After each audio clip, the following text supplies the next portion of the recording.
Muy buenos días. Me da mucho gusto verlos aquí. Gracias a Dios, todos están bien. Hoy vamos a estudiar la última parte del gobierno de la Iglesia, es la parte número 21. Este subtema del gobierno de la Iglesia dentro de la serie de fundamentos lo vimos desde marzo, ¿verdad? O febrero, antes de la pandemia. Todavía no se acaba la pandemia, pero ya vamos a acabar con este proceso. Este es el último tema y a partir de este domingo, el que sigue, retomaremos lo que estábamos estudiando. Habíamos acabado de hablar de el tema del divorcio y las familias fracturadas, fue lo último que vimos. Cuando retomemos, ya no voy a seguir hablando del matrimonio y del divorcio, nos vamos a enfocar en la vida individual del cristiano y luego la vida en familia y otros temas que son fundamentales para todos. Así que, para efectos del día de hoy, recordemos que la semana pasada estudiamos la segunda y última parte de los requisitos para ser diácono. Y nos queda una pregunta por contestar, que es el nombre del tema de hoy. ¿Cómo se deben elegir diáconos? Ese es el enfoque para nosotros. Y para decir directamente una respuesta a este tema, es que la Biblia no lo especifica. No hay un proceso definido en la Escritura. Así que vamos a tener que analizar con detalle algunos pasajes, la poca información que tenemos acerca de cómo los apóstoles establecieron a los nuevos diáconos y en base a eso desarrollar un método que nos aseguremos nos lleve a un proceso claro, transparente y eficiente y que al mismo tiempo en nada resulte en desobediencia a la Escritura. En este tipo de situaciones donde la Biblia no especifica claramente lo que se debe de hacer, las iglesias tienen, o las congregaciones tienen libertad para especificarlo, sus propios métodos, pero eso sí, que nunca resulte en una desobediencia a la Biblia. Entonces, antes de entrar a analizar la información bíblica, quisiera que recordáramos lo que vimos al principio de los temas del gobierno de la iglesia. Estudiamos el congregacionalismo.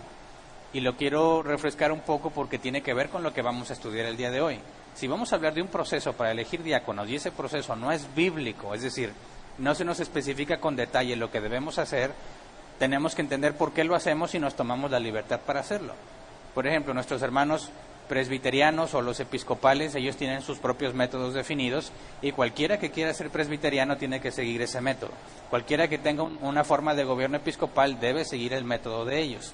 En el caso de Árbol Plantado, que somos una iglesia congregacional, basados en la forma de gobierno de congregacionalismo, les recuerdo antes de decirlo, el congregacionalismo es cada iglesia local tiene su propia forma de gobierno y no rinde cuentas a nadie fuera de su congregación.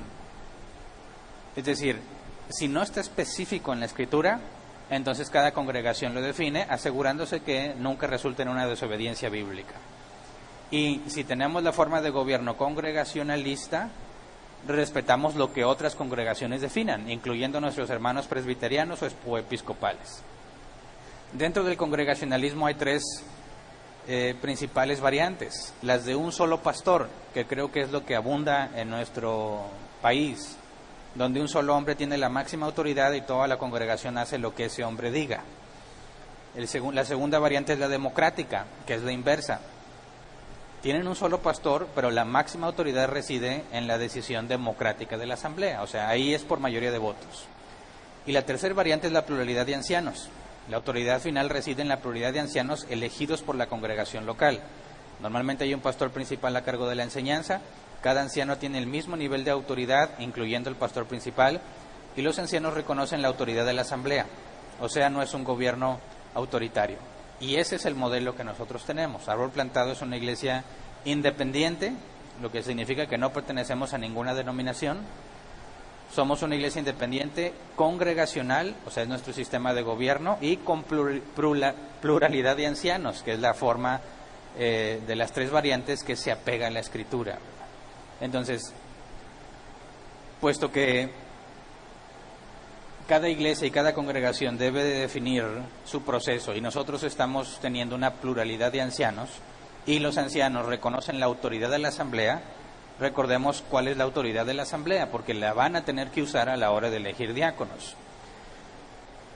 La autoridad de la asamblea está en 4 áreas: las llaves del reino, es decir, excomunicación y perdón, lo que es disciplina en la iglesia; preservar la sana doctrina bíblica; resolver desacuerdos doctrinales y confirmar y o elegir a sus dirigentes.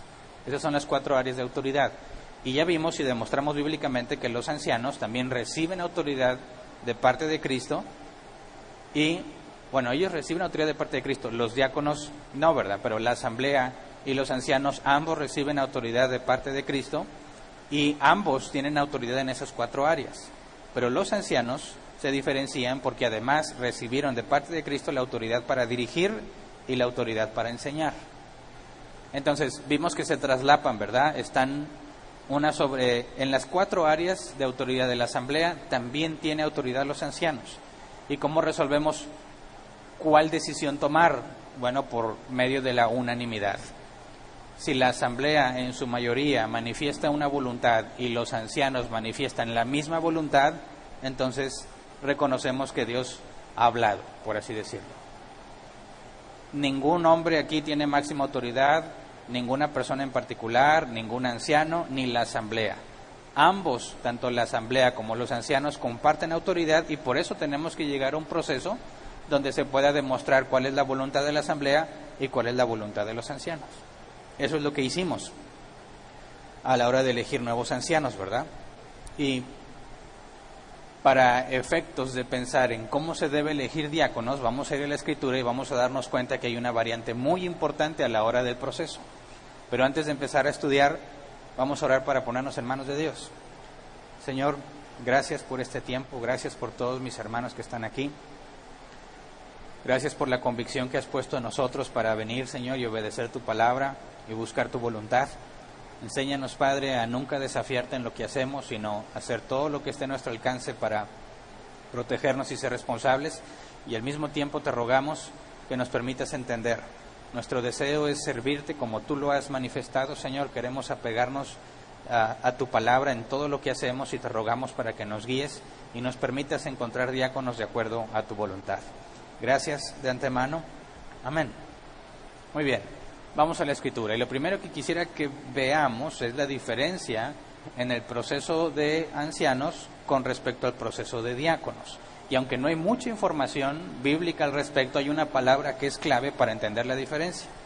Vamos por favor a Hechos, capítulo 14, versículo 21 al 23. Dice: después de anunciar las buenas nuevas en aquella ciudad y de hacer muchos discípulos, Pablo y Bernabé regresaron a Listra, a Iconio y a Antioquía, fortaleciendo a los discípulos y animándolos a perseverar en la fe. Es necesario pasar por muchas dificultades para entrar en el reino de Dios, les decían. En cada iglesia nombraron ancianos, y con oración y ayuno los encomendaron al Señor en quien habían creído. La parte importante aquí es nombraron. Nombraron, el griego se debe traducir así: votar extendiendo la mano, nombrar. Así que lo que nos dicen que Pablo y Bernabé hicieron es que establecieron ancianos por medio de una votación. El griego es claro ahí. Y por eso, para elegir ancianos, nos apegamos al proceso, hicimos una votación. Ahora, aquí dice el original a mano alzada, lo que implica que estaban todos físicamente reunidos, pero por la pandemia no podíamos, así que lo hicimos en línea. Pero lo que buscamos era exactamente lo mismo, que la asamblea vote. Los ancianos actuales, en este caso yo, propuse a 2 candidatos y se permitió que toda la asamblea votara por los candidatos que yo propuse o por otros. Y encontramos con mucha alegría y satisfacción que la asamblea y los ancianos actuales, que soy yo en este caso, estábamos de acuerdo. Así que podemos tener la conciencia tranquila de que tenemos ancianos validados por la congregación siguiendo el proceso bíblico. Ahora, en el caso de los diáconos, vamos a Hechos, capítulo 6, versículo 2 y 3. Hechos 6, 2 y 3 dice: así que los 12 reunieron a toda la comunidad de discípulos y les dijeron: no está bien que nosotros los apóstoles descuidemos el ministerio de la palabra de Dios para servir las mesas. Hermanos, escojan de entre ustedes a 7 hombres de buena reputación, llenos del espíritu y de sabiduría, para encargarles esta responsabilidad. Y aquí la palabra clave es, las palabras es escojan de entre ustedes. ¿Qué dice el original? La palabra escojan, el griego debe traducirse como mirar, visitar o seleccionar. La concordancia exhaustiva Strong lo traduce así: buscar o visitar. Entonces le dice a la asamblea, ustedes busquen, ¿verdad? Luego dice, de entre ustedes.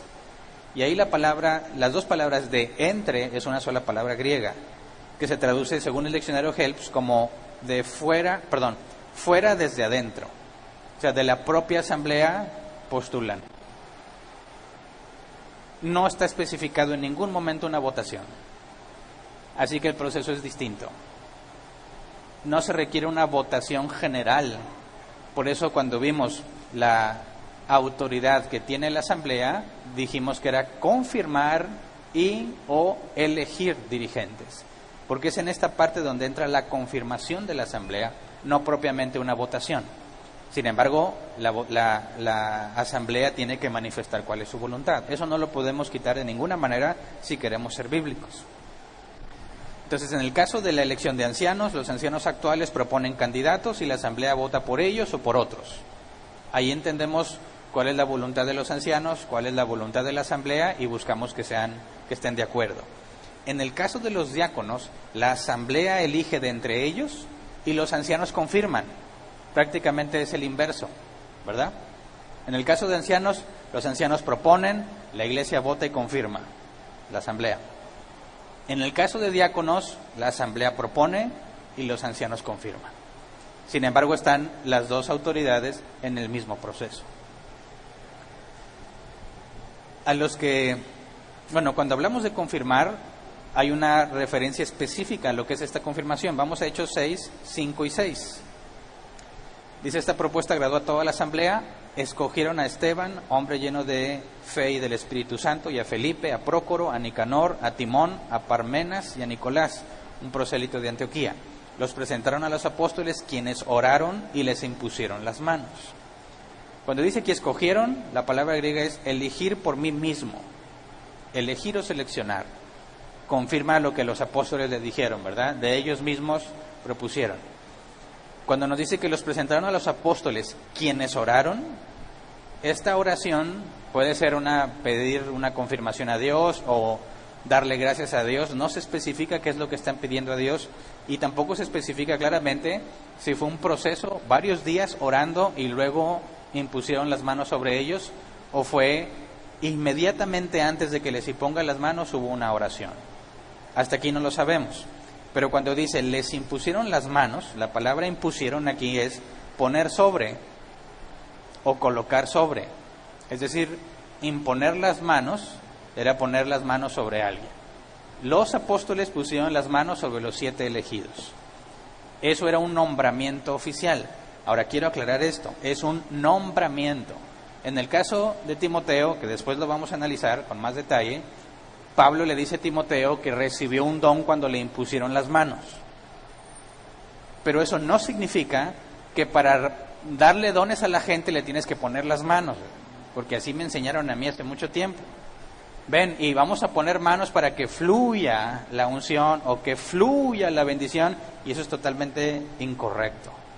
El nombramiento oficial de una persona en oficio de la iglesia tenía que ver con el reconocimiento, número 1, de la asamblea, que ya los propuso, y de los ancianos que los reconocen, específicamente a ellos. Y la imposición de manos es algo que vemos incluso en el Antiguo Testamento, ¿verdad?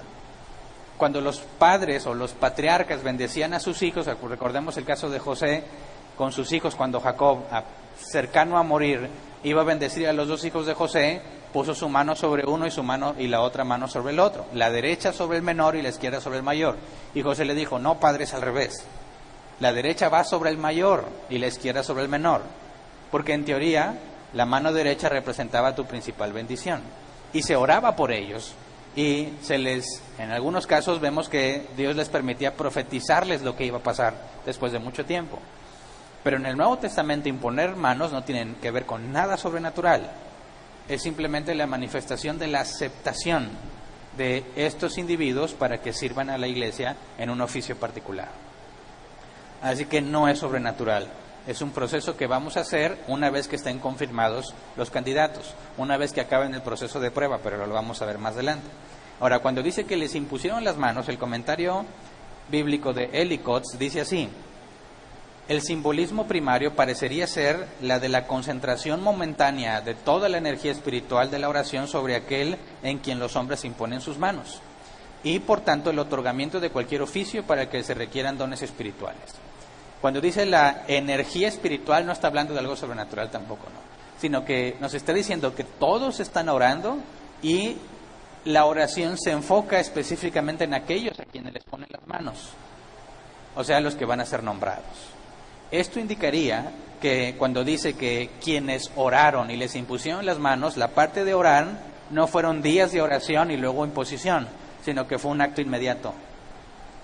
Todos juntos oraron a Dios, imagino que tiene que ver con agradecerle, con pedirle que los confirme, porque después de esto pasan a una fase de prueba, ¿verdad? Y en ese momento le imponen las manos, ¿verdad? Entonces, aquí surgen preguntas muy importantes, porque si vemos que ese es el proceso así generalmente descrito en la Biblia y no hay más que nos diga al respecto, ¿qué podemos aprender de cómo hicieron la elección? ¿Cómo es que de entre más de 4,000 personas en la iglesia de Jerusalén llegaron a escoger a 7? ¿Cómo le hicieron? ¿Cuánto tiempo les tomó? No está especificado. ¿Tú crees? Piensa que hay más de 4,000 personas congregadas en un lugar. Tuvo que haber sido un lugar suficientemente amplio para tener a tanta gente ahí. Y les dice, escojan a 7. ¿Cómo le hicieron? ¿Tú crees que salió ahí mismo? Ah, no, pues, ¿qué onda, Esteban? Tú pásale, y Nicanor, el buen Nicanor, que le pase. ¿Cuánto tiempo les tomó? No está especificado. ¿Cuáles serían los criterios para asegurarnos que se estén votando por personas que sí tienen los requisitos? Y sobre todo, de los 4,000 y más personas que había ahí, ¿se conocían entre ellos de tal manera que podrías decir, tengo evidencia de que tiene los requisitos? Por supuesto que no. Por supuesto que no. Entonces, ¿cómo podría establecerse una votación ante personas que no son visibles a toda la congregación? En el caso de seleccionar ancianos, los que están funcionando como diáconos están a la vista de toda la congregación, ¿verdad? Y la iglesia puede votar, y vimos que si no los conoce o es recientemente nuevo, entonces va a confiar en la postulación de los ancianos actuales.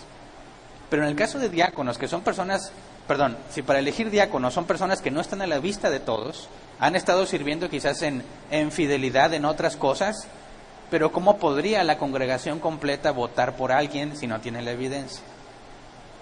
Así que se entiende por qué no se utiliza la palabra referida a la votación que se usa en los ancianos en el caso de los diáconos. Y tuvieron que haber seguido un proceso, me imagino yo, eliminatorio, ¿no? ¿Cómo llegas a 7 individuos de entre 4,000? Así que hay mucho que no se nos dice aquí, y no creo que sea un error. Precisamente la sabiduría de Dios determinó que no se escribiera lo que hicieron con exactitud. ¿Por qué? No lo sabemos con certeza, pero me puedo imaginar que Dios, en su omnisciencia, sabe hasta dónde se iba a extender la iglesia de Cristo, las distintas circunstancias, las distintas culturas, las distintas costumbres que iban a tener en todas partes del mundo. Iba a ser muy complejo poner como referencia el proceso que ellos tomaron, ¿verdad? Así que no se especifica intencionalmente lo que nos da libertad de elegir nuestro propio proceso, asegurándonos que no resulte en desobediencia bíblica. Así que me parece que podemos decir esto, y lo he escuchado, aunque no sé quién es el autor de la frase, cuando dicen, en lo específico o en lo claro debemos tener unidad. Todos debemos estar de acuerdo en lo que la Biblia claramente enseña. Y donde no está especificado, donde no hay claridad, libertad. Donde no está especificado el proceso, tenemos libertad para definirlo, siempre y cuando, recalco, no resulte en desobediencia bíblica. Así que tenemos que analizar con detalle ciertos puntos de lo que la Biblia nos muestra sobre la información para tratar de determinar el proceso a seguir. Entonces, recordemos los criterios que los apóstoles dijeron, ¿verdad? 3 requisitos: hombres de buena reputación, llenos del Espíritu y de sabiduría. Y estamos agregando la palabra llenos también a sabiduría, ¿verdad? O sea, de buena reputación, llenos del Espíritu y llenos de sabiduría. Y se nos da información práctica sobre cómo determinar quiénes son de buena reputación y llenos del Espíritu en la carta a Timoteo, y ya leímos los que son los requisitos. 1 Timoteo 3, 8 al 12. Los diáconos igualmente deben ser honorables, sinceros, no amigos de mucho vino, ni codiciosos de las ganancias malavidas. Deben guardar con una conciencia limpia las grandes verdades de la fe, que primero sean puestos a prueba y después, si no hay nada que reprocharles, que sirvan como diáconos. Asimismo, las esposas de los diáconos deben ser honorables, no calumniadoras, sino moderadas y dignas de toda confianza. El diácono debe ser esposo de una sola mujer y gobernar bien a sus hijos y a su propia casa. Y ya vimos bíblicamente que no es correcta la traducción esposas de los diáconos, ¿verdad?, sino las mujeres diáconos. ¿Por qué mujeres diáconos? Porque la palabra diáconos no tiene género. Se usa indistinto, en el griego original se usa indistinto para hombre o mujer. Así que Pablo tiene que anteponer la palabra mujeres diáconos para especificar que son diaconisas. Los dos requisitos, de buena reputación y llenos del Espíritu, Pablo los desglosa en 10 requisitos en la carta a Timoteo. Digamos que es una desmenuzada específica de esos dos. Pero Pablo no nos dice nada acerca de detectar a los que están llenos de sabiduría. ¿Qué es la sabiduría? La palabra griega sophia, habilidad, inteligencia o sabiduría. Algo que me ha facilitado la vida es entender la sabiduría como saber cómo. Tienes conocimiento y no necesariamente sabiduría. Pero si tienes sabiduría, tienes conocimiento. Si sabes cómo hacerlo, eres sabio. Si tienes en teoría la información sobre cómo hacerlo, nada más tienes conocimiento. Entonces, para los diáconos se les pide que estén llenos de sabiduría. ¿Cómo sabes que alguien tiene sabiduría? Por la evidencia. Así que un requisito fundamental es que el diácono tenga experiencia en el área que va a administrar. ¿Me explico? No es un conocimiento teológico, no es un fruto del Espíritu Santo, tiene que ver con la experiencia, la capacidad comprobada para hacerse cargo de esa área. Ahora, ¿cómo podemos entonces buscar que la asamblea valide los 10 requisitos más 1 de sabiduría, aunque no conoce a todos los cristianos que nos reunimos en esta congregación? ¿Cómo le hacemos para que la asamblea pueda usar su autoridad aunque no conoce a todos?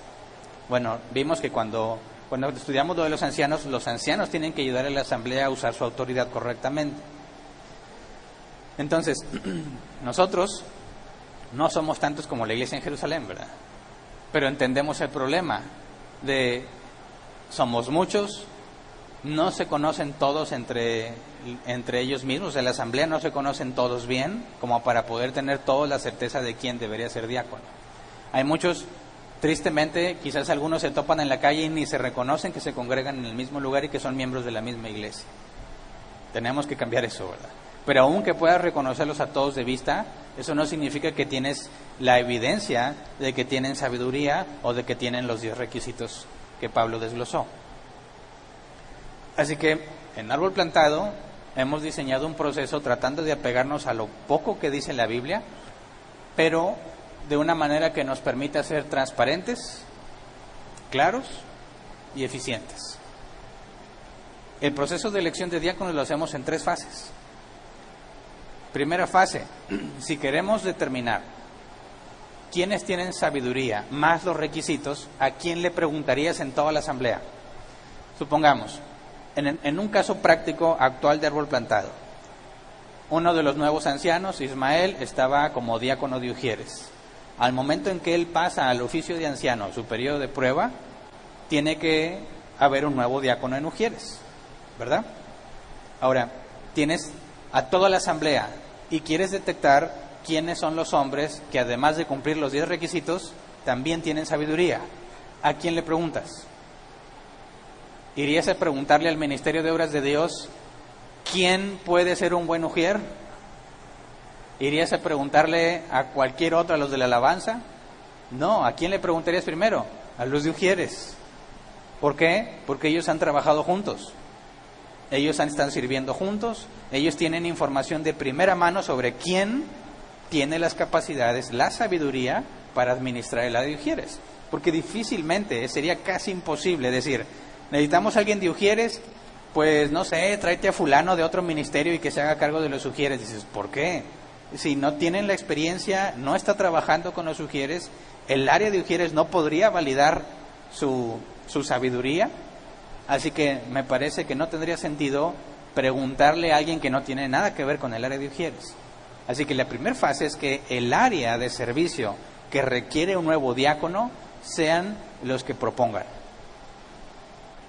Esta es la primera fase, no es todo el proceso, es el primer paso. Y dentro del área de ujieres, imagínate, ponte en mi lugar. Yo tengo autoridad también, en este caso, para confirmar, y es parte de responsabilidad mía asegurarme que quien vaya a resultar elegido tenga lo que se requiere.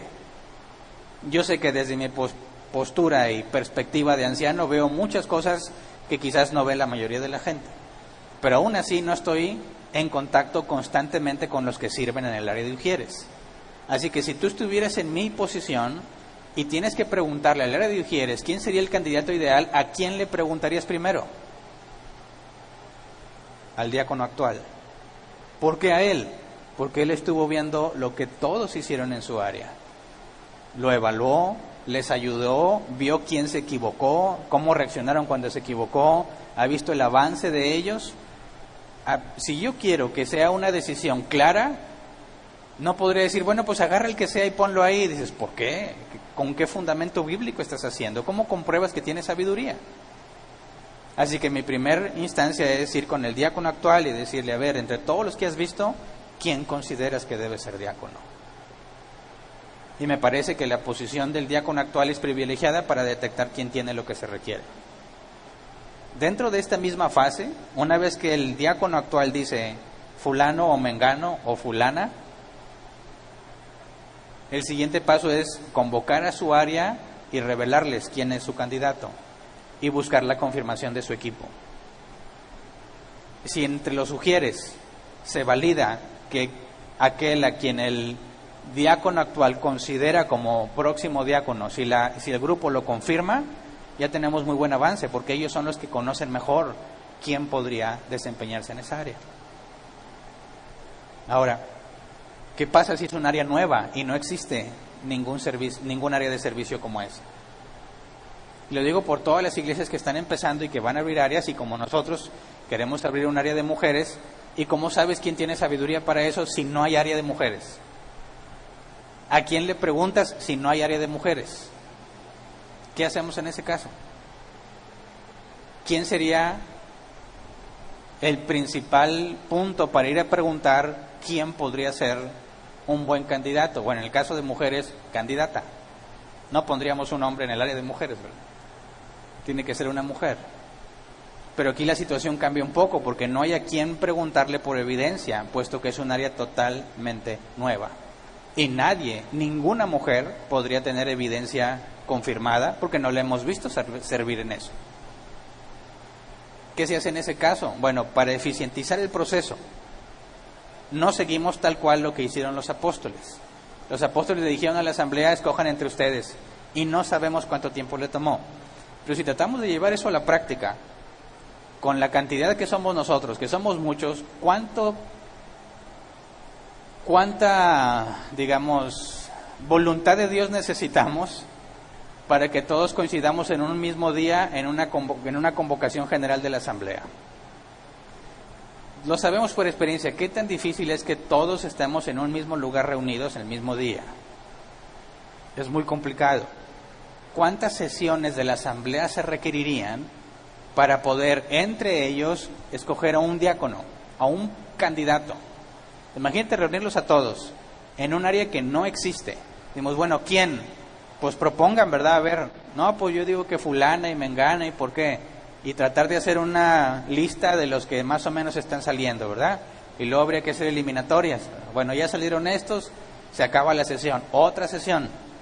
Vamos a ver de entre ellos, ¿verdad? ¿Quiénes? E ir depurando hasta llegar a uno. ¿Cuántas sesiones se requerirían? ¿Y qué tan complejo sería reunirlos a todos para cada una de esas sesiones? Así que resulta muy difícil de llevarlo a la práctica en una iglesia que tenga muchos miembros. Pero una iglesia que tenga pocos miembros, eso puede solucionarse en una sola, porque se conocen, ¿verdad? Cuando empezábamos en Árbol Plantado, tomar decisiones de quién hace qué era muy simple. Estaban los que no querían hacer nada, entonces se los descartas. Y de entre los que sí quieren, que eran bien poquitos, pues les preguntabas a los demás y todos contentos porque alguien quería ponerse a servir. Y no había mucho problema porque éramos poquitos y nos conocíamos todos. Al momento en que empiezas a crecer, se vuelve muy complicado poner de acuerdo a toda la gente. Así que para eficientizar ese proceso, hacemos una adecuación.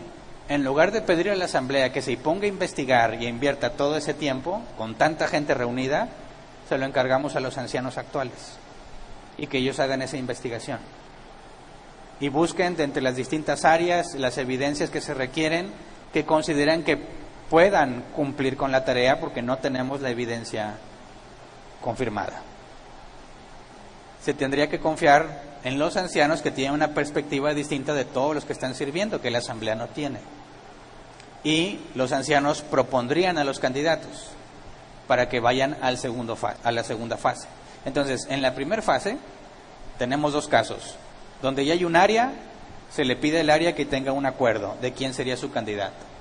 El diácono actual propone y el grupo confirma. Si ellos ya tienen a su campeón, por así decirlo, entonces vamos a la asamblea. Ahora sí, se convoca a toda la asamblea para presentar a los candidatos y que se confirme la elección. En el caso de que no había una área y los candidatos y los ancianos pusieron el candidato, es exactamente lo mismo. En la segunda fase, esos candidatos van a presentarse ante la asamblea. Para eficientizar también las cosas, si va a haber cambios en distintas áreas, vamos a esperar hasta que todos estén para hacer una sola convocación a la asamblea y que ahí se defina. Imagínate, una por cada área, no se va a poder. Tenemos que nombrar en árbol plantado actualmente, nuevo diácono de Ujieres, nuevo diáconos de membresía, y luego a su vez, cuando salgan de ahí los nuevos diáconos, algunos están en staff y se va a tener que elegir nuevas personas para staff, pero ahorita explico eso con un poco de detalle, porque no es un oficio bíblico el staff, eso es algo que internamente hicimos para administrarnos mejor. Entonces, se espera que todos los candidatos estén ya seleccionados por su propia área o por los ancianos, se convoca la asamblea completa y tienen que confirmar a los postulados. ¿Cómo sería esto? Pues tienen que especificar si alguno tiene o conoce algún impedimento, algo que lo descalifique, va a tener que manifestarlo públicamente. Y se va a tener que hacer una investigación para ver si es cierto que queda descalificado. Porque humanamente hablando no vemos el corazón de las personas, ¿verdad? Y es muy posible que tengamos entre nosotros personas que parecen cristianos, que se comportan como cristianos, que tienen una vida de servicio constante en la iglesia, pero llevan doble vida. Y eso no nos debe asustarnos, ¿verdad? Hay mucha gente, como los fariseos, que en el exterior parecen pulcros, limpios, pero dijo Jesús, son como sepulcros blanqueados, ¿verdad? Por fuera se ven hermosos, pero por dentro están llenos de pudredumbre. Hay personas que parecen ser cristianos, parecen ser los hombres o mujeres ideales para el servicio, pero esconden cosas en su vida que los descalifica gravemente. Y a veces Dios permite, por misericordia, que nos demos cuenta de ese tipo de cosas antes de que sea demasiado tarde. En otras ocasiones Dios los deja avanzar y luego los saca a la luz. Pero la asamblea tiene que validar, cada miembro de la iglesia tiene que decir, yo no conozco nada que lo descalifique, entonces no tengo por qué manifestar ninguna objeción. Pero si hay alguno que dice, no, es que yo sé que él ha hecho estas cosas, número uno, está en una grave falta. ¿Por qué? Porque tuvo que haber aplicado Mateo 18 hace mucho tiempo. No tuvo por qué esperarse hasta que se ha llevado como candidato a diácono, ¿verdad? Pero aún así, por el bien de la iglesia, va a tener que manifestarlo, aunque él no haya hecho lo correcto. Y como iglesia se le va a pedir que aplique Mateo 18 correctamente. Pero si es una falta grave, como la que sucedió en Corinto, el hombre que estaba con la mujer de su padre, no se aplica Mateo 18 directamente, procede la expulsión inmediata.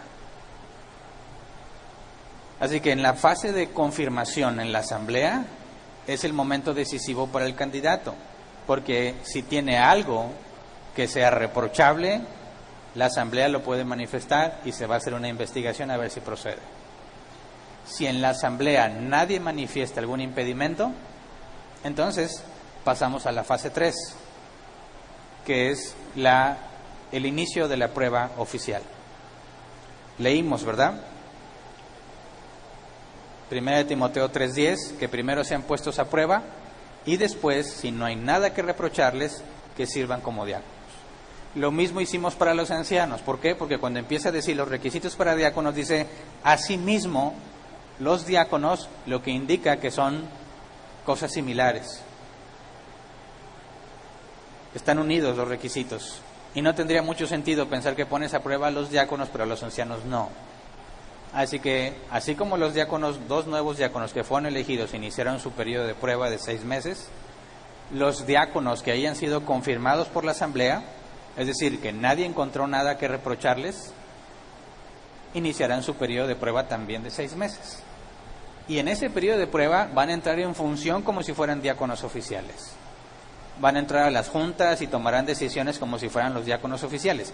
Es la mejor manera de darnos cuenta si pueden con el cargo, ¿verdad? Haciéndolos trabajar como si realmente fueran los diáconos. Durante ese periodo de prueba, aunque en la asamblea, en la convocación, en la segunda fase, aunque nadie ha hecho nada que los incrimine o que los demuestre culpables o reprochables, como quiera, en todo el periodo de prueba, cualquiera puede llegar a acercarse a decir, algo está mal aquí, ¿verdad? Sin embargo, te tienes que asegurar que primero apliques Mateo 18, 15 al 17. Esto es importantísimo y lo hemos leído muchísimas veces y me asombra cómo a muchos se les olvida o lo ignoran. Entre nosotros nunca debería de pasar que alguien diga, yo veo algo en contra de él y que no le hayas dicho. Eso sería absurdo para alguien que conoce Mateo 18, 15 al 17. Así que si en el periodo de prueba alguien encuentra algo que lo descalifica, va a tener que aplicar Mateo 18, 15 al 17. Lo voy a leer para aquellos que nos están viendo por primera vez, porque aquí no lo sabemos de memoria, ¿verdad? Mateo 18, 15 al 17. Si tu hermano peca contra ti, ve a solas con él y hazle ver su falta. Si te hace caso, has ganado a tu hermano. Pero si no, lleva contigo a 1 o 2 más para que todo asunto se resuelva mediante el testimonio de 2 o 3 testigos. Si se niega a hacerle caso a ellos, díselo a la iglesia, y si incluso a la iglesia no le hace caso, trátalo como si fuera un incrédulo o un renegado. Así que si alguien ve a un hermano en Cristo, sea o no sea diácono, en un pecado, tiene la responsabilidad dada por Cristo de ir a hablar con él a solas y hacerle ver su falta. Obviamente esto asume, por el contexto con otras cartas, como la de Corinto, que no es una falta moral grave. Si es una falta moral grave, tiene que reportarlo inmediatamente a los ancianos. Fue lo que hicieron con Pablo en la carta a los Corintios. Me dijeron que entre ustedes hay uno con la mujer de su padre y se jactan de eso. Expulsen al inmoral de entre ustedes. Alguien vio la falta, algunos no hicieron nada, le tuvieron que avisar a Pablo y Pablo le escribe a los Corintios diciendo tienen que expulsarlo. Así que en ese periodo, si tú ves una falta, tienes que tratarlo como cualquier hermano en Cristo, ¿verdad? Ir a hablar con él a solas. Si no entiende, lleva testigos. Si no entiende, ahora sí, lo reportas a los ancianos. Se tiene que hacer la investigación y se presentará a la asamblea. Si es una falta moral grave, de inmediato lo reportas a los ancianos y va a iniciar la investigación y será presentado a la asamblea. Pero ya en la tercera fase, que es el periodo de prueba, si se acaba el periodo de prueba, como dice Pablo, y no hay nada que reprocharles, ahí en ese momento se tiene que hacer la imposición de manos, el nombramiento oficial de los nuevos diáconos, donde se va a orar, se van a imponer las manos para que entren en función y sean reconocidos bíblicamente como diáconos instituidos por Dios. Así que el proceso que seguimos, espero que quede claro que sería prácticamente imposible que alguien pueda simplemente señalar con el dedo a alguien y que quede ahí como líder, como diácono. La serie de pasos que tienen que ver con la confirmación de los ancianos y la asamblea evitan que se pueda presentarse algún tipo de corrupción, de beneficios familiares, decimos en México, compadrazgo, o sea, es mi compadre y yo quiero que sea diácono. No se puede, no podrías hacerlo aquí. Si respetamos la autoridad bíblica de los ancianos y la asamblea, y hay pluralidad de ancianos, y todos los miembros de la iglesia en la asamblea, ningún hombre va a poder hacer lo que él quiera. Necesariamente vamos a tener que apelar a Dios, y que Dios manifieste su voluntad en la unanimidad entre ancianos y asamblea. Así que el objetivo es eficientizarlo, transparentarlo, hacerlo claro y apegarnos al proceso bíblico. Muy poca información es lo que nos da la Biblia, pero buscamos apegarnos a eso, de manera que cualquiera que sea diácono entre nosotros tenga la conciencia limpia, que Dios estuvo involucrado totalmente en su proceso y es voluntad de Dios que esté sirviendo como diácono. Bíblicamente hablando, es un honor servir a la iglesia como diácono. 1 Timoteo 3:13. Los que ejercen bien el diaconado se ganan un lugar de honor y adquieren mayor confianza para hablar de su fe en Cristo Jesús. Un lugar de honor. ¿A qué se refiere este honor? Si ya vimos que la palabra diácono es mesero. ¿Qué hay de honorable en alguien que está sirviendo a todos? Bueno, precisamente el ejemplo que nos dio Cristo. Lucas 22:27. Porque ¿quién es más importante, el que está a la mesa o el que sirve? ¿No lo es el que está sentado a la mesa? Sin embargo, yo estoy entre ustedes como uno que sirve. Y la palabra sirve ahí es diaconeo. Lo que hacen los diáconos, los que sirven. Aquí obviamente está hablando en un término general, ¿verdad? De servicio. Pero nombrar a alguien como oficial, diácono, servidor oficial, tiene que ver directamente con el privilegio y el honor de ponerte a servir tal como Cristo vino a hacerlo. Mateo 20, 26 al 28, pero entre ustedes no debe ser así. Al contrario, el que quiera hacerse grande entre ustedes deberá ser su servidor. Y el que quiera ser el primero deberá ser esclavo de los demás. Así como el Hijo del Hombre no vino para que le sirvan, sino para servir y para dar su vida en rescate por muchos. Así que cuando Pablo nos dice que se gana un lugar de honor, el diácono, está hablando específicamente del ejemplo de Cristo. El mundo funciona al revés, ¿verdad? Para el mundo eres más exitoso, triunfador y honorable mientras más gente te sirva. En el reino de Dios es al revés. Eres más honorable y más respetable cuanto más sirves. Y el ejemplo máximo es Jesús. Siendo el Rey soberano, sin necesidad de nada, vino y se humilló hasta lo más bajo, incluso hasta la muerte, para servirnos. ¿Cómo nos vino a servir? Nos dio la salvación por medio de su sacrificio. Así que bíblicamente hablando, es un proceso muy importante para la iglesia. Es fundamental que nos aseguremos que nos estamos apegando para que los que estén sirviendo oficialmente a ancianos y diáconos tengan lo que Jesús ordenó que deban tener. Porque eso nos va a mantener saludables. Eso nos va a mantener creciendo. El que se establezcan nuevos ancianos y nuevos diáconos debe motivar a los demás a servir. Porque bíblicamente hablando, para llegar a ser nombrado diácono se requiere un servicio fiel y constante, desinteresado, para con sus hermanos por amor a Dios. Porque como lo dije el tema pasado, no todos somos pan dulce, ¿verdad? Tenemos nuestros malos días. Hacen caras, gestos, no quieren hacer caso, se enojan cuando les pides que hagan algo, no quieren venir a servir, quieren que todo funcione pero ellos no aportan, dicen que sí y no vienen. Naturaleza humana, ¿verdad? Todos tenemos que luchar con eso. Pero ¿quién quiere ponerse a servir a esa gente de gratis? Por amor. Solamente el que sigue a Cristo. ¿Quién podría considerar eso un honor cuando en el mundo lo evitan a toda costa? En el mundo es un mal necesario. Es un consejo que yo le he dado a todos los estudiantes, porque en el mundo así funciona. En el mundo, no en la iglesia. En el mundo les decimos estudiambres a los estudiantes, aquellos que no tienen una posición económica privilegiada, ¿verdad? Aquellos que tienen que trabajar para mantener sus estudios.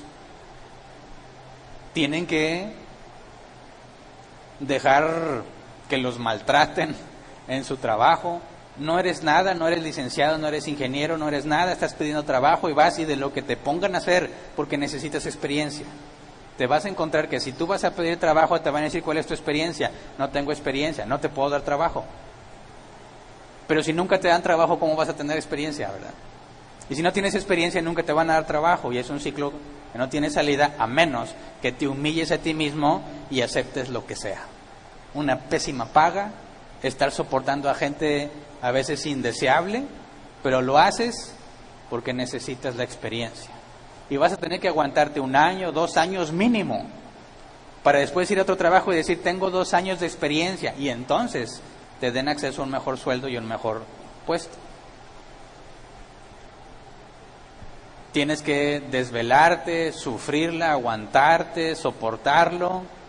Es un mal necesario para que cuando acabes tu carrera y digas, soy un licenciado, un ingeniero, vayas a pedir trabajo y digas, soy licenciado tal o ingeniero, mejor licenciado, y tengo estos años de experiencia, y te va a ir muy bien. Pero aquel que se dedicó nada más a estudiar y no se metió a la batalla, va a decir, soy licenciado, y van a decir, no me sirves. Y van a agarrar a otro que tiene experiencia aunque no sea licenciado. Así que en el mundo, ponerte a servir en lo más bajo es un mal necesario para poder avanzar. Pero en la iglesia es al revés. En la iglesia, el enfoque de servir a tus hermanos, simplemente por el hecho de que amas a Dios, a veces ni siquiera vas a sentir amor por ellos. El amor que se nos demanda es ágape. He decidido servirte por amor a Cristo. Y ese es mi enfoque. Ese es mi objetivo. No es un mal necesario para convertirme en diácono. Es al revés. Ese enfoque es lo que va a hacer que Dios te llame al diaconado. Porque has mostrado la imagen de Cristo en ti. Has seguido su ejemplo. Has seguido su instrucción. Te comportas como Él. Entonces vas a ser reconocido como un diácono. Así que no nos confundamos. Si tú traes aquí mucho mundo en la mente, no vas a entender el servicio en la iglesia. Tienes que saber distinguir el mundo y la iglesia. Aquí no hay gerentes, jefes que nada más dan instrucciones. Aquí es venir a servir y a sacrificarte por los demás, buscando el bien de tus hermanos antes que el tuyo propio. Inviertes tu tiempo, inviertes tu esfuerzo, inviertes tu dinero con el único propósito de servir a tus hermanos para agradar a Dios, para que Él sea glorificado. Todo lo hacemos gratis aquí, ¿verdad? A nadie le demandamos ni primicias, ni diezmos, nada. La ofrenda es voluntaria. El único enfoque es servir. Vamos a tener cursos gratis. Estudiamos cosas profundas que otros te cobran por enseñar. Nosotros las ponemos gratis en internet. ¿Por qué? Porque el objetivo simplemente es servir. Y cualquiera entre nosotros que tenga esa actitud, es cuestión de tiempo y será reconocido como alguien que puede ser un diácono. Por el ejemplo, por el sacrificio, por el servicio fiel y constante a sus hermanos. Eso es lo que nos fijamos. Podrás ser muy hábil. Podrás tener una excelente voz, tener una mente prodigiosa, quizás hasta mucha sabiduría, pero si no sirves, no nos sirves. ¿Se entiende? Así que ahí está la prueba y ahí está el enfoque. Todos debemos aspirar al diaconado, todos. Es un lugar de honor, es hacer lo que Cristo ha hecho, es dar el ejemplo al mundo de que en Cristo, en la iglesia, en su reino, las cosas son al revés. Y no nos da vergüenza, al contrario, nos sentimos orgullosos, porque servimos, porque nos sacrificamos, porque es lo menos que podemos hacer por aquel que nos amó y se entregó por nosotros. Así que con esto terminamos de estudiar y nos vamos a dedicar a terminar el proceso de selección de candidatos. Algunas áreas ya eligieron, ya están listas para esperar a la convocación de la asamblea. Estamos esperando las otras áreas. Hasta que ya estén las 3 áreas listas, entonces convocaremos a toda la asamblea. Lamentablemente por la pandemia no vamos a poder estar aquí, pero lo hacemos en línea, no hay problema. Una vez que estén establecidos los nuevos diáconos, vamos a seguir con los de staff, si es que alguien de staff fue movido a diácono. Y quiero aclarar para los que nos ven de otras partes, que la parte de staff es una organización interna. Dentro del área de diaconado se subdivide en áreas donde se pone un encargado para cada subárea. Y eso no es un oficio bíblico, no requiere un nombramiento, ni siquiera requiere autorización o confirmación de la asamblea. Esa es una forma de organizarse internamente. Así que el área de staff puede ser convocada por el diácono actual o por algún anciano, y dentro del área se van a llegar a ese acuerdo y hasta ahí. Simplemente se informa parte de la estructura quiénes están, pero no se requiere la confirmación de la asamblea, puesto que es algo netamente interno de esa área de servicio. Pero ese es el primer paso para empezar a dar la evidencia de que Dios te está llamando al servicio, específicamente el diaconado. Así que quiero dejar bien claro esto porque es el último tema que tocamos del gobierno de la iglesia. En el mundo tú vas escalando puestos, ¿verdad? Y mientras más escalas, más gente te sirve. En la iglesia no existe esto de escalar para que te sirvan. En la iglesia sirves, y mientras más sirves, más responsabilidad se te da. Pero en ningún momento llegas a un punto en el que vas a ser servido. ¿Se entiende? Así que, por favor, que ninguno de nosotros diga, yo quiero ir creciendo en árbol plantado hasta llegar a ser anciano. En el término secular, eso no existe en la iglesia. Vas menguando cada vez más hasta la estatura de Cristo. Fue lo que dijo Juan el Bautista: es necesario que yo mengüe para que Él sea exaltado. A mayor negación de ti mismo, mayor responsabilidad se te da. Ese es el parámetro bíblico. Mientras menos pienses en ti, más te usa Dios. Mientras menos busques el servicio para ti, más te va a poner Dios a servir. Ese es el enfoque. Así que cuando digo, tenemos staff y luego tenemos diáconos y luego tenemos ancianos, no es un crecimiento en el sentido de que vas a cada vez mejores puestos para que te sirvan. Lo correcto, bíblicamente hablando, sería que eres miembro de la iglesia y luego puedes ser staff, y luego diácono y luego anciano, donde tu enfoque es servir. ¿Se entiende? Muy bien, que Dios tenga misericordia de nosotros y nos dé ancianos y nos dé diáconos conforme a su corazón.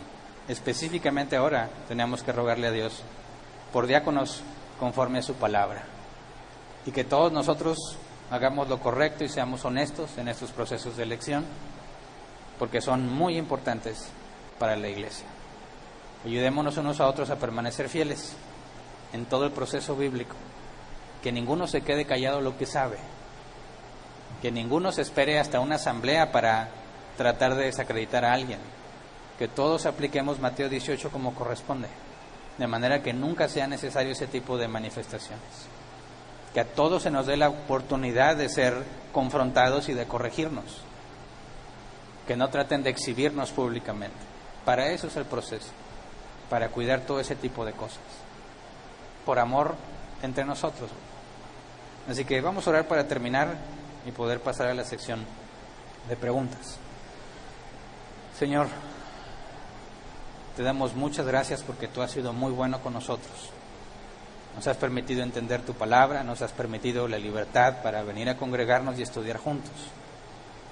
Y te rogamos, Padre, que nos concedas también, como lo hiciste con el proceso de ancianos, que nos permitas encontrar tu voluntad y elegir a los nuevos diáconos según tu palabra, conforme a tu voluntad. Permítenos ser fieles, Padre, a lo que nos has revelado.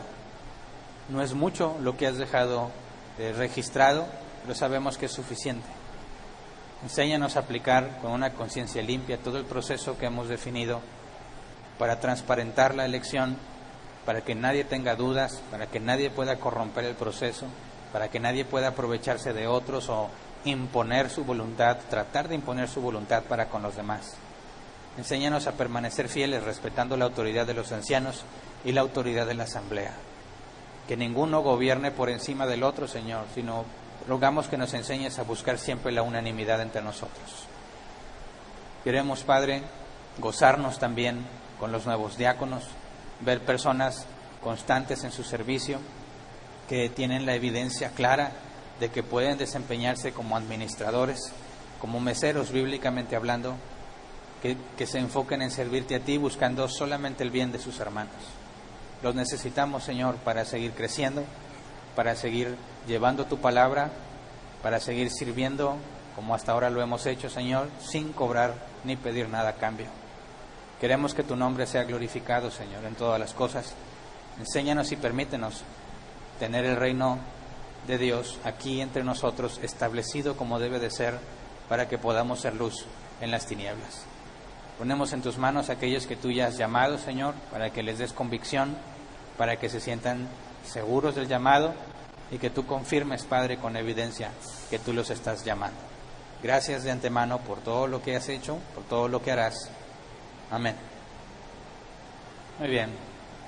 Pasamos a la sección de preguntas.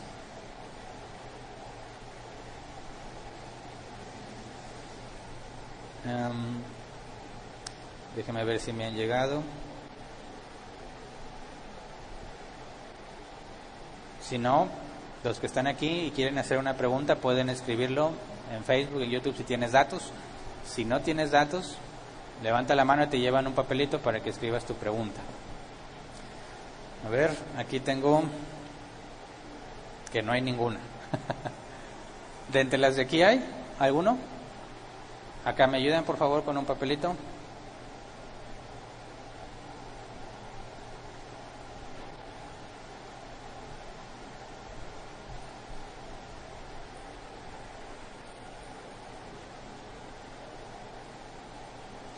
Mientras esperamos que escriban sus preguntas los que están aquí con nosotros o si va a llegar alguna pregunta en línea, aún no les puedo dar mucho detalle, pero ya estamos programando nuestra celebración del 9º aniversario. Yo sé que en cámara no lo pueden ver, pero aquí sí pueden ver que ya estamos trabajando en eso, ¿verdad? Y digo estamos porque es un trabajo en equipo, aunque yo no he venido. Es el beneficio del trabajo en equipo, ¿verdad? Te incluyes, aunque no hiciste nada. Nuestros hermanos que han estado trabajando aquí, vamos a hacer algunos cambios. No les puedo dar todavía con exactitud la fecha, nos falta una junta de diáconos todavía para acabar de definir todo, pero entendemos que como estamos en modo pandemia, no vamos a poder celebrar como lo hemos hecho todos los años. ¿Qué hacíamos todos los años? Nos reunimos todos aquí, comemos, ¿verdad? Ya sea que comprábamos o cada quien traía para compartir con los demás y luego nuestra clásica sesión de fotos, cada aniversario un photobooth distinto, pura convivencia y felicidad. Bueno, no lo vamos a poder hacer así porque estamos limitados en la capacidad que puede venir aquí, ¿verdad? Nos falta más de la mitad de los miembros de Árbol Plantado. Así que estamos en proceso de definir una manera de celebrar el aniversario, considerando en que no nada más participemos los que estemos aquí, ¿verdad? Sino que solidarizarnos con los que no puedan estar y esperarnos hasta que todos estemos reunidos para ahora sí compartir o partir el pan, como dice la Escritura. Pero como quiera no queremos que pase desapercibido nuestro aniversario, así que estamos en el proceso de definir cómo va a ser, cuáles son los criterios, para que los que estemos aquí y los que nos tengan que ver desde su casa también podamos, en cierto sentido, celebrar juntos. Pero ya estamos cerca. Si Dios quiere es a partir de en este mes que viene, pero no les puedo decir la fecha porque nos falta ajustar algunos detalles. ¿Ya hay una pregunta? ¿No? Es una preguntona entonces.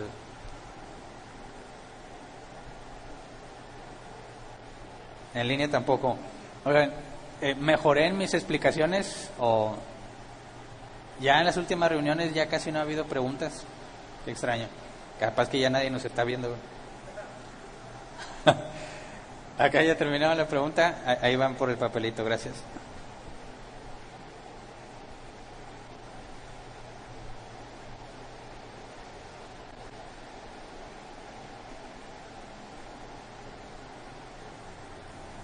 Llegó una pregunta en línea, mientras llega ya la otra.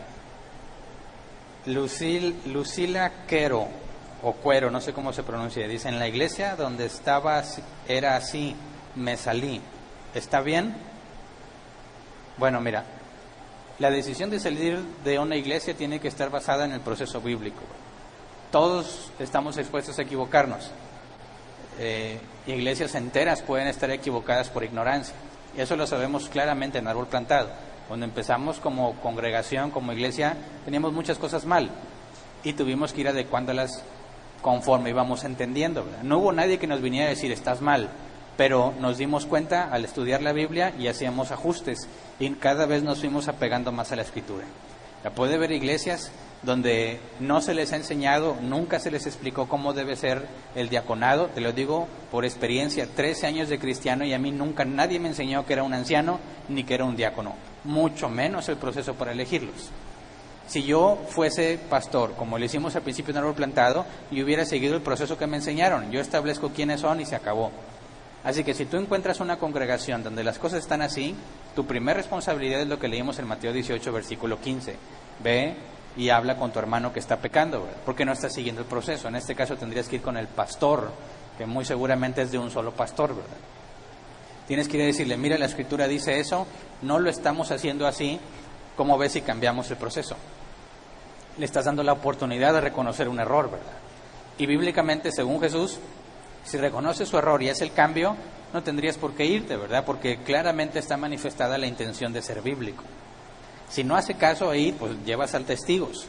Y si no hace caso, no puedes seguir con el tercero, porque tú no puedes convocar a la asamblea, puesto que hay un solo pastor, y ni siquiera seguramente existe el concepto de asamblea. En ese caso, entonces te vas a ver en la necesidad de retirarte de esa congregación. ¿Por qué? Porque ¿qué harías o qué beneficio vas a obtener de una iglesia que decide deliberadamente desobedecer la Escritura? Porque eso es lo que el proceso de Mateo 18, 15 y 17 te da. Empiezas a mostrarle a solas la Escritura y luego con testigos.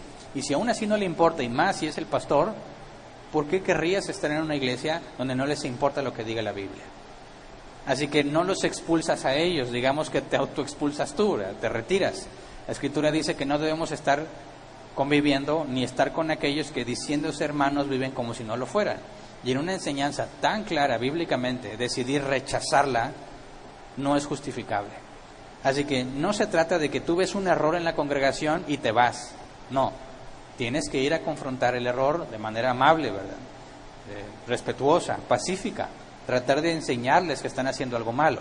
Y si te ves en la necesidad de llegar al tercer paso, entonces puedes tener la conciencia tranquila de que lo correcto es que te vayas de ese lugar, porque ahí jamás te van a guiar según la palabra de Dios. ¿Hay una pregunta aquí? Sí.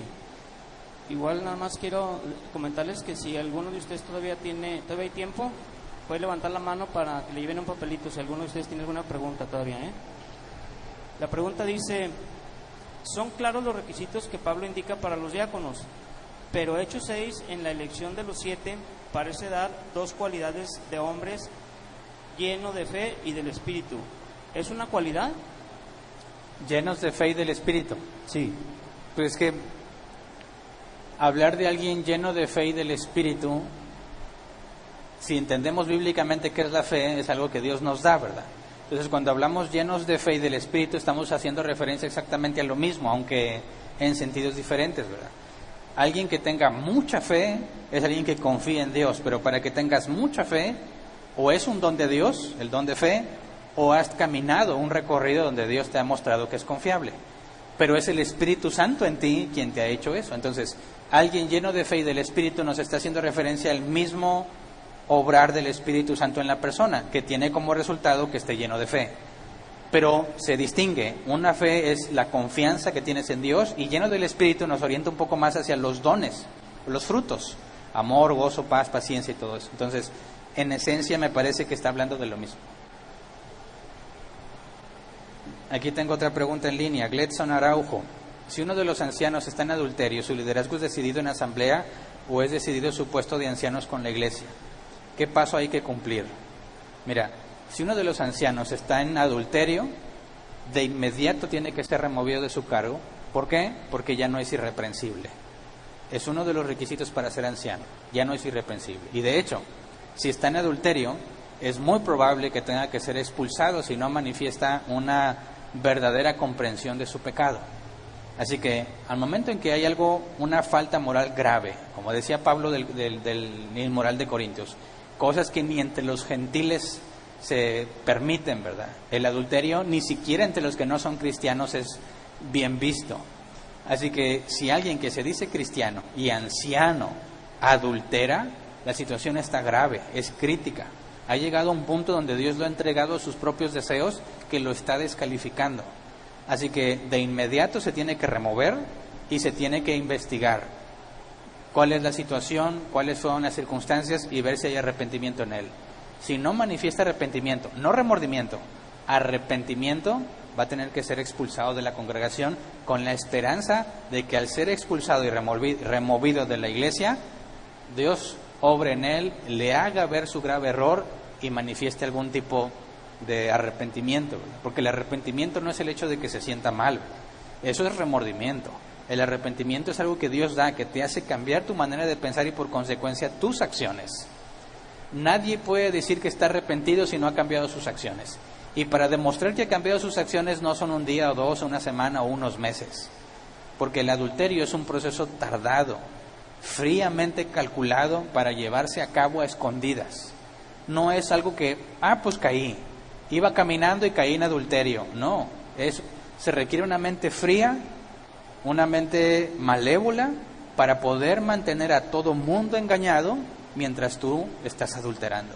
Así que es una situación muy grave, sobre todo si es un anciano en la iglesia. Así que, ¿qué paso hay que cumplir ahí? De inmediato lo cesan de su oficio y se tiene que investigar para ver si es expulsado o no. Si su esposa decide perdonarlo o no, es una cuestión que se tiene que definir con ellos, y te aconsejo que vayas al tema del divorcio, porque ante la inmoralidad sexual Jesús permite el divorcio. Pero esperar a que haya arrepentimiento es un proceso tardado. Así que no debemos ser prontos en decir, ya se arrepintió, ya lloró aquí, ya pidió perdón, listo, síguele. No, porque el adulterio es un proceso largo, frío, calculado, que no simplemente puede demostrar que se ha arrepentido por unos días o unos meses. Así que en nuestro caso se tiene que cesar y ver si es necesario expulsarlo o no. Siguiente, Victoria Flores. Pastor, en mi iglesia el pastor fue elegido por imposición de manos. ¿Esto es correcto? Debió haberse elegido ya que él solo se puso porque se lo profetizó una profeta. No creo en esa enseñanza. Eso sí lo creo. Bueno, Victoria Flores, mira, si alguien dice que él va a ser el pastor y ya había una asamblea, habría que ver cuál es la situación. ¿Es una iglesia nueva? Es decir, cuando hay una iglesia y no hay ancianos ni nada, eso es lo que va a pasar, ¿verdad? Cuando Dios levanta una congregación y no hay nadie, pues alguien va a decir, yo creo que tengo el llamado, y va a pedir confirmación de los demás para ponerse a trabajar. Y eso sería un proceso natural, ¿verdad? Si es una persona que llegó y empezó un grupo de estudio y se instituyó una congregación, pues esa persona está haciendo labor de anciano, ¿verdad? Y terminaría ayudando en el proceso de nombrar al nuevo anciano. Pero hay situaciones donde la iglesia empezó sola, y así empezó árbol plantado, ¿verdad? Entonces, no se trata de que me impongan manos la gente, porque la imposición de manos tiene que ver del que tiene autoridad sobre el que la va a recibir. Así que no tendría mucho sentido que alguien diga, yo voy a ser el anciano, impónganme las manos los demás, porque no hay alguien con autoridad para hacer eso. Y la asamblea no lo haría directamente, por así decirlo. Pero no necesariamente es algo malo, ¿verdad? Ahora, si tú dices, ya tenemos una iglesia y ya había liderazgo, y él dijo, no, pues yo voy a hacer porque me lo profetizaron, dices, no, pero fíjate bien, analiza esto. Dios nos ha dado mucho detalle en cómo elegir a los ancianos y los diáconos en cuanto a sus requisitos, ¿verdad? ¿Tú crees que si Dios ha revelado eso, Dios mismo enviaría a una mujer para que profetice quién debe de ser? ¿No te parece contradictorio? ¿Por qué Dios querría revelar sobrenaturalmente quién debe ser anciano si dejó claramente especificados los requisitos? Si están los requisitos especificados es para que se evalúen y aquellos que los tengan puedan ser considerados ancianos. Pero si tiene que venir alguien con una revelación, entre comillas, especial, para decir quién debe ser, eso es una contradicción. No puede venir de Dios una profecía si pasas por alto los requisitos. Puede ser que diga una mujer, yo creo de Dios que Él debe ser. Ah, bueno, te respeto tu opinión, ¿verdad? Es válido. Vamos a evaluar los requisitos y si los tiene, estamos de acuerdo. Aún si alguien dijera, Dios me dio una revelación y dijo que Él, ok, mira, vamos a hacer esto. Dios ha revelado sus requerimientos. Si Dios te reveló eso, entonces va a cumplir con todos los requerimientos, incluyendo la aprobación de la asamblea. Así que, en ningún caso, una revelación sobrenatural es necesaria, ¿verdad? Porque aun si fuese una revelación sobrenatural, no deberíamos pasar por alto la evaluación de los requisitos. Así que aguas con esas profetisas o profetas, tenemos que asegurarnos muy bien que en ninguna circunstancia pasemos por alto la Escritura. Siguiente pregunta, Alex U. Gómez. Cuando una iglesia está empezando, ¿este proceso es igual? Bueno, ya la respondí sin querer, ¿verdad? Tienes que ver la situación. Imagínate un lugar donde Dios ha decidido empezar un grupo de estudio y alguien toma la iniciativa, se decide avanzar y establecer una congregación, se tiene que evaluar que tenga los requisitos, ¿verdad? Y el proceso tiene que ser de mutuo acuerdo con todos los que están ahí, o sea, aunque no tengas a alguien que los esté pastoreando, tú tienes que aplicar la Escritura para llegar a ese criterio. O sea, no hay forma alguna en que nos brinquemos lo que la Biblia dice. El punto es, si alguien empieza un grupo y alguien dice, creo que Dios me ha llamado, se le tiene que aplicar la Escritura, y si todos los demás están de acuerdo, no hay ningún problema que empiece, porque está pegando el proceso bíblico. Pero si no sigues el proceso bíblico, entonces no es válido. Siguiente, Betty de Gante. Pastor, ¿qué versículos se pueden estudiar para defender la postura bíblica sobre que las pastoras no existen en la iglesia de Jesucristo? Mira, es un tema profundo y te recomiendo que retrocedas unas semanas. Vete a YouTube, listas de reproducción, fundamentos, gobierno de la iglesia, y hay un tema específico que los ancianos deben ser hombres, y ahí analizamos toda la información bíblica de por qué una mujer no puede ser pastora. Siguiente, Rocía María Perdomo. Pastor, ¿cómo hago para que mis hijos les nazca leer el libro sagrado, la Biblia? Mira, no hay nada que tú puedas hacer. Eso es algo que solo Dios puede dar, pero eso no es un motivo para que te desanimes. Al contrario, puesto que tú no puedes hacer nada para que alguien tenga ganas de leer la Biblia, sí puedes acudir al que puede darle las ganas de leer la Biblia. ¿Me explico? Cuando nuestros hijos no quieren saber nada de Dios, nuestra única esperanza, nuestro único recurso es acudir a Dios, que es Él el que pone el querer como el hacer, ¿verdad? Así que tú puedes tratar de aprovechar los momentos, prepararte, sacar temas, buscar la oportunidad de hacerles ver cómo la Biblia es relevante, no de forma religiosa, ¿verdad?, sino por medio de las experiencias, las vivencias. Por ejemplo, tú puedes prepararte para entender cómo la Biblia se expresa con respecto al aborto, con respecto al homosexualismo, con respecto a muchísimas cosas que están vigentes en nuestra sociedad, entender cuál es la postura bíblica y sacar el tema de conversación. Y te van a preguntar, ¿y tú de dónde sacas eso? De la Escritura. Y quizás Dios use ese tipo de cosas para que les llame la atención lo que la Biblia dice. Pero queda claro, tú no puedes hacer que les dé ganas. Tú apelas a Dios, buscas a Dios, le ruegas que le dé hambre a tus hijos, pero no te quedas pasiva, ¿verdad?, sino que tú te preparas y buscas la oportunidad para tratar de incentivarlos. Y si a Dios le place y quiere, les va a empezar a interesar. Pero humanamente hablando es imposible para nosotros. Siguiente, Nancy Vélez. El servir en la iglesia es llevarle la Biblia al pastor, abrirle la puerta del carro al pastor y a los ancianos, hacer la limpieza de la iglesia, siendo una nueva llegada de un encuentro y ya considerada parte de la iglesia. No. El Hijo del Hombre vino a servir y no a ser servido. Cualquiera que se diga pastor y requiere de alguien que le abra la puerta y que le cargue la Biblia está en una enorme contradicción. ¿Cómo puedes pensar en Jesús diciendo, a ver, Pedro, tu trabajo es abrirme las puertas y cargar mi mochila? Y luego decir Jesús, yo no vine a ser servido sino a servir. Eso sería hipocresía, ¿verdad? Ninguno que se jacte de ser un siervo de Jesucristo podría traer a una especie de mayordomo para su servicio, porque es opuesto a las palabras de Jesús. Así que no, eso es una explotación, eso no es forma de servir. Que a alguien le nazca de corazón, ve al pastor y le abre la puerta, bueno, es su propia motivación. Pero que se asigne a alguien para que sea su sirviente de esa manera, es contrario a la Escritura. Ahora, en cuanto a hacer la limpieza, pues quizás a nadie le gusta hacer la limpieza, pero en Árbol Plantado, todos los que son miembros limpiamos, incluyendo a los ancianos, a los diáconos, todos. Se forma un rol que, como regresamos de la pandemia, está en proceso de reconfigurarse, porque no todos regresaron, y a todos nos toca una fecha, una hora, venir y limpiar. A mí me toca con mi esposa, mis hijos y otras personas, venimos y nos repartimos. No hay nada vergonzoso en eso, y es una responsabilidad de todos mantener el auditorio limpio.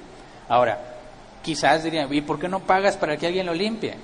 Quizás, pero es un recordatorio de humildad, que no importa qué responsabilidad tengas en la iglesia, venir y agarrar el trapeador, venir a agarrar la escoba y a veces despegar chicles y dulces, es un muy buen recordatorio de que solo somos siervos inútiles, ¿verdad? Así que en cuanto a la limpieza, eso es responsabilidad de todos. Pero bueno, yo consideraría en tu caso, si estás en una iglesia donde consideran que eso es servicio, muy seguramente tienen errores doctrinales muy graves y tendrías que acercarte al liderazgo y hacerles ver cuál es el proceso del servicio. Lee los principales pasajes sobre las palabras de Jesús y el servicio y a ver qué te explican, ¿verdad? Si se dan cuenta del error y cambian, siguen esa iglesia. Si no les importa, te aconsejo que busques una iglesia bíblica.